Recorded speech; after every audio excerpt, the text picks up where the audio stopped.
Bienvenidos al Diplomado en Gestión Pública. En la presente sesión vamos a desarrollar los aspectos vinculados al Manual de Organización y Funciones, que es un documento técnico normativo que define la estructura orgánica y funcional de las instituciones a nivel de cada cargo o puesto. Hay una serie de componentes que están definidos dentro del Manual de Organización y Funciones, el cual cuya formulación está definido en un documento del INAP, del Instituto Nacional de Administración Pública, del año 95. Si bien ha habido modificatorias a nivel del CAP, del cuadro de asignación de personal, y del Reglamento de Organización y Funciones, en el caso del Manual de Organización y Funciones, aún no se ha actualizado la norma para ajustarla a los cambios normativos y a los cambios políticos económicos que se han desarrollado en nuestro país y en el propio Estado. Un componente importante dentro de la elaboración del Manual de Organización y Funciones es el que corresponde a la organimetría. Los organigramas son la representación gráfica de la estructura orgánica y funcional de la institución. El organigrama es la representación gráfica de cómo la entidad ha diseñado su estructura. Existen diversos tipos de organigramas, diversas formas de representar la estructura orgánica funcional. Por ejemplo, tenemos los organigramas de tipo piramidal, las cartas organizacionales, etc. Pero el documento más difundido y el más utilizado dentro de la administración pública es el organigrama por tipo de órgano. Es aquel organigrama que identifica los diferentes tipos de órganos que existen en una institución. Vale decir, órganos de dirección, órganos de control, órganos de apoyo, órganos de asesoramiento y órganos de línea. Bajo esta forma de representación gráfica de la estructura orgánica y funcional se constituyen todos los organigramas al interior del Estado. Este mismo patrón sigue a nivel también del Reglamento de Organización y Funciones. Esta es una estructura típica donde podemos ver diferentes áreas en un organigrama, pero vamos a ver algunos casos específicos. En primer lugar, el organigrama va a depender del tipo de empresa o tipo de institución. Existen diferentes tipos de órganos: directivo, consultivo, de inspectoría, de asesoramiento, de apoyo, de línea, como hemos indicado, y también existen diferentes tipos de líneas de interrelación que puedan existir al interior de la empresa. Eso también se va a graficar y representar en los organigramas. Puede haber una línea de asesoramiento, de apoyo, de autoridad, de mando, de comunicación o de coordinación. Estas relaciones, por ejemplo, de comunicación y coordinación, se representan por lo general con líneas punteadas. Esas líneas que enlazan a las diversas áreas se representan de esa forma. ¿Qué cosa nos permite el organigrama que está dentro del Manual de Organización y Funciones? En primer lugar, nos va a permitir identificar la duplicidad de mando. En muchos casos hay trabajadores que no dependen de un solo jefe, sino de dos o más jefes. Esto significa duplicidad de mando. Y esto trae una serie de problemas y conflictos al interior de la empresa. Un segundo punto que nos permite el organigrama que está dentro del Manual de Organización y Funciones es definir futuras unidades que van a crearse. Estas se representan gráficamente y dan rápidamente la idea o noción de que son unidades por crearse. También va a permitir identificar los departamentos funcionales y principales y también distinguirlos de los secundarios y derivados.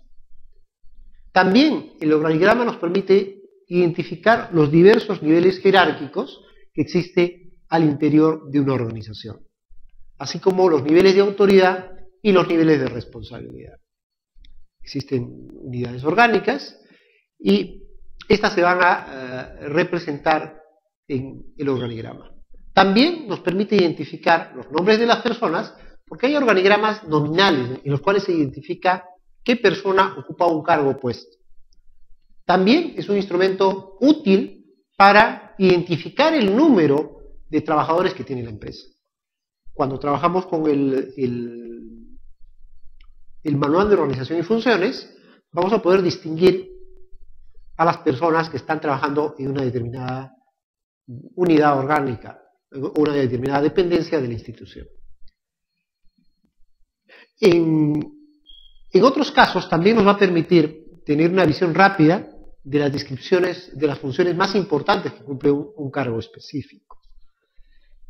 Los organigramas por lo general sirven para poder comunicarse, es un medio de comunicación para mostrar a las empresas o personas cómo estamos constituidos, cuáles son las posiciones de jerarquía o autoridad que hay al interior de la organización, y también al trabajador le permite ver cuáles son sus posibilidades de ascenso o progresión en la carrera administrativa. También va a servir como un instrumento de análisis. Va a detectar, por ejemplo, problemas de desequilibrio. Hay áreas que tienen mucho personal y otras que tienen poco personal. Entonces, se tendrá que ver cuál es la carga de trabajo y la carga de personal que tiene a su mando para identificar si realmente hay un equilibrio en la organización o existe un desequilibrio. Puede que de repente un jefe tenga poca carga porque tiene poca supervisión y de repente poco trabajo, mientras que a otro se le va aumentando y acumulando el trabajo. De igual manera, también me va a permitir identificar la duplicidad de mando. Si ustedes pueden ver en este caso, hay dos jefes que van a dirigir a los subordinados y eso genera conflictos, fricciones. El trabajador no sabe a quién tiene que obedecer, a veces recibe las órdenes de los dos jefes y tiene que priorizar a quién obedece, y esto genera conflictos y rivalidades incluso entre los propios jefes. También puede darse duplicidad cruzada, porque alguien que está en un área diferente tiene injerencia sobre los trabajadores de otra unidad o de otra área. Y esto nos permite detectar el organigrama del manual de organización y funciones. También va a permitir detectar superposición de funciones.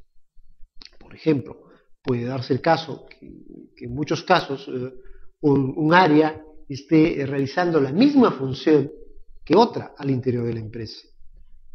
Y esto es perjudicial porque estoy haciendo un derroche de recursos dentro de la institución. También va a permitir detectar la designación inadecuada de los cargos. Por ejemplo, en esta estructura supuesta nosotros podemos ver diversos tipos de profesionales y algunos, por ejemplo, que tienen un perfil que no corresponde al área específica. Esto es propio de instituciones que no han tenido en cuenta el criterio para la selección y la ubicación en los cargos opuestos. Todos estos puntos son importantes y nos permiten ver la utilidad de los organigramas y del manual de organización y funciones como un instrumento útil para mejorar la estructura orgánica y funcional de la institución a nivel de cargo opuesto.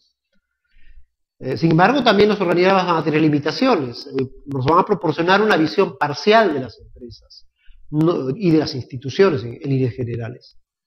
Van a tener una limitación también por cuanto, si no se actualizan, van a perder vigencia.